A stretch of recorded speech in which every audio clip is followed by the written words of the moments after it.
Hello student, welcome to my YouTube channel. आज हम लोग अग्रवाल का जो अनसॉल्व्ड है उसे हम सॉल्व करेंगे। और आज हम जो ये अनसॉल्व्ड पेपर बच्चों सॉल्व करने जा रहे हैं, ये इंटर क्लास का बायो पेपर है। इसे हमें सॉल्व करना है। और आप जानते हैं कि इंटरमीडिएट में जो बायोलॉजी का पेपर होता है वो 70 नंबर की थ्योरी होती है, उसमें से 30 नंबर आपको प्रैक्टिकल के नंबर मिलेंगे जो एग्जामिनर के थ्रू दिए जाते हैं। तो यहाँ पर हम जो आज सेट सॉल्व करने जा रहे हैं वो हमारा पहला सेट है। और यह सेट है एक, जो इसका कोड क्या है, सेट GO1 है। और ये 2022 का पूछा गया क्वेश्चन बच्चों। यहाँ पर देखिए, जो हमको पहले क्वेश्चन हल करना है वो बहुविकल्पी है। जैसे इसमें क्वेश्चन पहला दिया गया है, निम्नलिखित में से कौन एक आभासी फल है। तो यहाँ पर आपको देखना है कौन सा आभासी फल है। यहाँ पर सेब है, स्ट्रॉबेरी है और अखरोट है, आम है। तो आपके आंसर में आंसर दिया हुआ है अखरोट, तो ये गलत है। यहाँ पर आभासी फल नहीं पूछा है, तो यहाँ पर कौन आभासी फल नहीं, आम नहीं है। अब अगला क्वेश्चन देखिए बच्चों, प्रोटीन संश्लेषण के लिए प्रारंभन हेतु प्रारंभिक प्रकूट है। तो इसमें AUG है, UAG, UGA, UAA।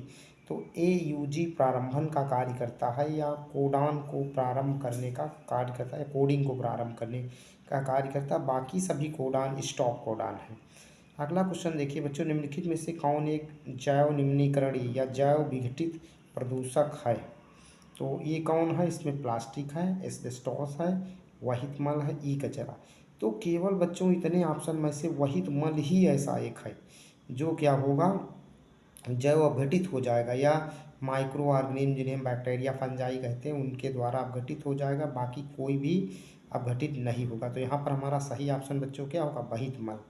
अगला क्वेश्चन बच्चों, घड़ियाल पुनर्वास केंद्र कुकरैल स्थित है। तो यह प्रयागराज में स्थित है, लखनऊ में स्थित है, वाराणसी में स्थित है, लखीमपुर खीरी में। तो यहाँ पर जो हमारा आंसर सही है बच्चों वो क्या है, लखनऊ में। तो ये जो हमने यहाँ पर चारों क्वेश्चन हल किए हैं, तो आप यहाँ पर देख सकते हैं। पहला में आप देखेंगे आम सही था, दूसरे में AUG सही था, तीसरे में क्या था, वहित मल था, और चौथे में क्या है, लखनऊ था, घड़ियाल अनुसंधान केंद्र में। जो अगले क्वेश्चन हैं वो निश्चित उत्तरीय प्रश्न है, जिन्हें हम एक एक नंबर के प्रश्न के रूप में हल करेंगे। यहाँ पर निश्चित उत्तरीय प्रश्न, इसमें पहला क्वेश्चन पूछा गया बच्चों, टैपिटम कहाँ स्थित होता है, इसका क्या कार्य। तो आप जानते हैं बच्चों कि टैपिटम कहाँ होता है। तो जो बीजाणुधानी होती है या माइक्रोस्पोरेंजियम की सबसे आंतरिक परत या इनर मोस्ट लेयर जो होती है उसी को हम टैपेटम कहते हैं। ये क्या करती है बच्चों, न्यूट्रिशन प्रोवाइड करने का कार्य करती है। अब ठीक है, क्या करेगी, न्यूट्रिशन प्रोवाइड का कार्य करेगी, आगे बताया जाएगा। तो टेपिटम क्या है, टेपिटम की कोशिकाएं सघन जीव द्रव्य या साइटोप्लाज्म, जिसे हम गाढ़ा जीव द्रव्य कह सकते हैं, रखती हैं या उसमें भरी होती हैं। इसके अतिरिक्त इसमें क्या होगा बच्चों, एक से अधिक प्रकार के केंद्रक भी पाए जाते हैं, जो कि यहाँ पर बताया गया है। अब आप देखेंगे कार्य क्या है इनका। तो इनका कार्य क्या है बच्चों, जो विकासशील परागकण होते हैं उनको पोषण या न्यूट्रिशन देना होता है। ये हमारा हो गया। अगला क्वेश्चन आप देखते हैं बच्चों, दिया गया मेंडल ने मटर के पौधे में कितनी जोड़ी विपरीत लक्षणों का अध्ययन किया था। तो यहाँ पर आप देखेंगे 2 का ख नंबर है ये बच्चों। ठीक है, मेंडल ने मटर के पौधे में कितने जोड़ी विपरीत लक्षणों का अध्ययन किया था। तो मेंडल ने अपने प्रयोग के लिए बच्चों मटर के 7 जोड़ी विपरीत लक्षणों या कॉन्ट्रास्टिंग कैरेक्टर को चुनाव किया था या चुना था। ये लक्षण कौन कौन से बच्चों, जैसे हमने अलग से बता दिया है, उत्तर आप उतना ही लिख सकते हैं। यहाँ पर हमने बता दिया है तने की लंबाई के आधार पर हम इन्हें विपरीत लक्षण मान सकते हैं। तो उसमें क्या होगा, लंबा पौधा होगा या क्या होगा, बौना होगा।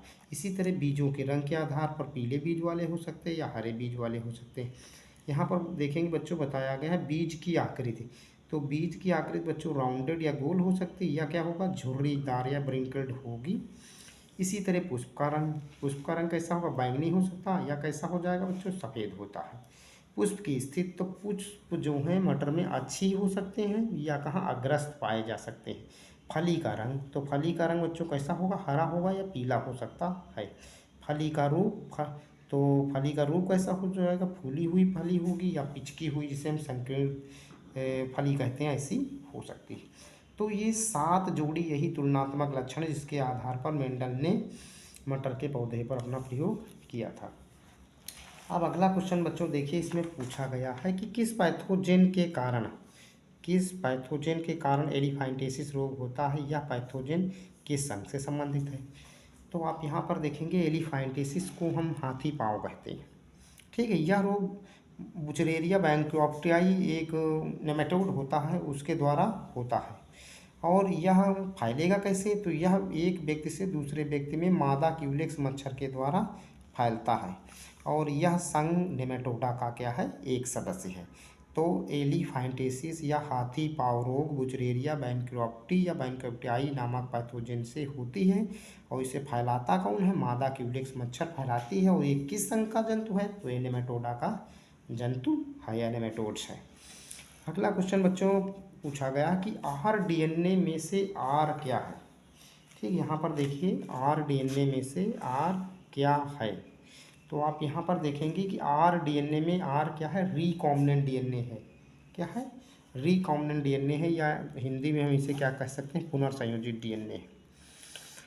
अगला प्रश्न देखिए, अगला प्रश्न क्या है बच्चों, निकेत को परिभाषित कीजिए। निकेत या निके क्या है, इसे आपको परिभाषित करना है। तो यहाँ पर आप देखेंगे कि जो भिन्न भिन्न जीव होते हैं उनके पर्यावास एक हो सकते हैं, अलग अलग जीव होंगे लेकिन वो रहते एक ही आवास में होंगे, परंतु उनकी जो कार्य करने की क्षमता होती है बच्चों, वो क्या होगी, अलग अलग होती है, वो सदैव एक जैसी नहीं हो सकती है।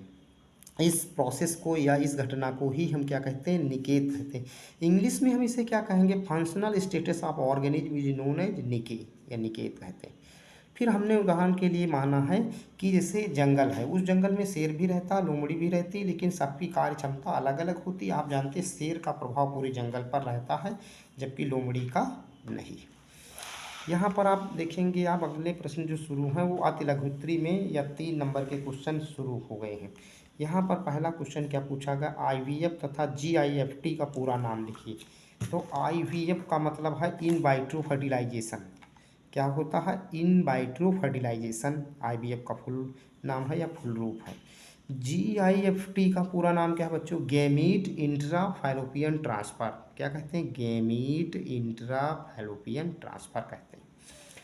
अब अगला क्वेश्चन आप यहाँ पर देखेंगे, पूछा गया आसंग जनन पर आपको क्या लिखना है, टिप्पणी लिखना है, जिसे हम क्या कहते हैं, अपोमैक्सिस कह सकते हैं। यहाँ पर ये पूछा गया क्वेश्चन, असंग जनन पर टिप्पणी लिखिए। तो यहाँ पर आप देखिए क्या है ये, तो एपोमैक्सिस है क्या, जब बच्चों पौधों में संयुग्मन या सैनगैमी कहते हैं और या अर्धसूत्री विभाजन दोनों क्रियाएं ना हों, लेकिन जो द्विगुणित कोशिका होती है वो एक नए पौधे के रूप में बदल जाती है, इस पूरी क्रिया को हम क्या कहते हैं, आसंगजनन कहते हैं या एपोमैक्सिस कहते हैं।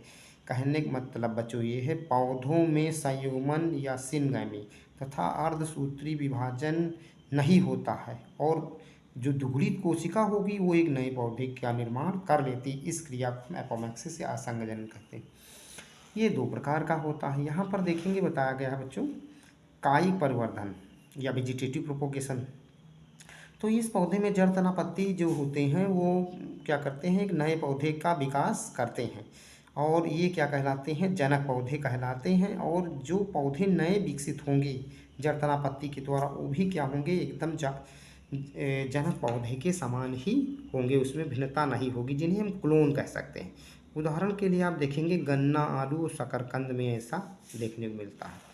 अगला क्वेश्चन बच्चों, अनिषेक बीजता या एगैमोस्पोरी या एगैमोस्पर्मी कहते हैं। तो ये क्या है बच्चों, आप देखें तो यह अलैंगिक जनन की अनुपस्थिति में बिना विभाजन व संयुग्मन के ही क्या करता है, बीज का निर्माण कर लेता है।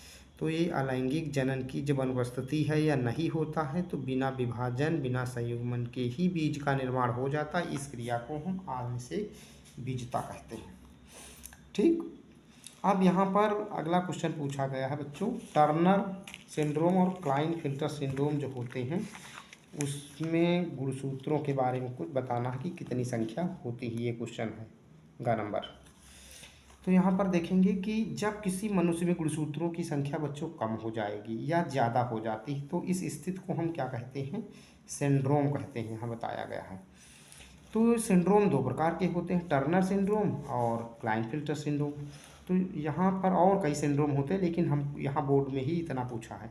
तो टर्नर सिंड्रोम क्या है, तो इसमें हम देखते हैं कि जब गुणसूत्र जैसे है, मान लीजिए किसी व्यक्ति में 46 गुणसूत्र होते हैं या 23 जोड़ी गुणसूत्र होते हैं, उसमें से एक जोड़ी गुणसूत्र कम हो जाता है, तो वहाँ पर बच्चों आप देखेंगे कि मोनोसोमी अवस्था हो जाती है, और इसमें क्या होगा, एक गुणसूत्र कम हो जाता है, जिसके कारण इन्हें हम क्या कहते हैं, टर्नर सिंड्रोम कहते हैं।